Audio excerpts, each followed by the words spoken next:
السلام علیکم ڈاکٹر صاحب، آپ کی ویڈیو دیکھی تھی یوٹیوب پر طاقت کے بارے میں. اس میں آپ نے تیلوں کا ذکر کیا تھا. کیا ہم تیلوں کو گرمی میں استعمال کر سکتے ہیں؟ پلیز وضاحت کر دیں اور طریقہ استعمال بتا دیں. میرے محترم بھائیوں، سب سے زیادہ گرمی میرے محترم بھائیوں سعودیہ سے زیادہ گرمی کہیں ہوتی ہے؟ تو وہ لوگ کھاتے ہی بادام، کاجو، پستہ، کھجور، شہد، زیتون کھاتے ہی نہیں کھاتے. اور ہمارے یہاں پہ گرمی گھسی ہوئی ہے. تو میرے محترم بھائیوں، آسان سا حل ہے.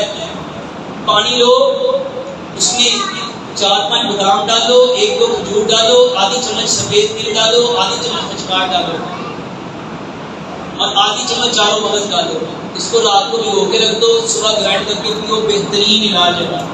میری بچی 3 سال کی ہے، وہ کھڑی کھڑی گر جاتی ہے. ڈاکٹر کہتے ہیں اس کی نالی بند ہے. میرے محترم بھائیوں، ایسے بچوں کو سب سے پہلے ماں باپ کے وضو غسل کے پانی سے غسل دو.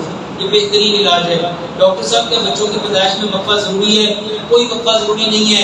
میرے محترم بھائیوں، اللہ تعالیٰ بچے دیتا ہی اس وقت ہے جب اس کی ضرورت ہوتی ہے. اللہ کو ہم سے زیادہ بہتر پتا ہے کہ کب دینا ہے کب نہیں دینا.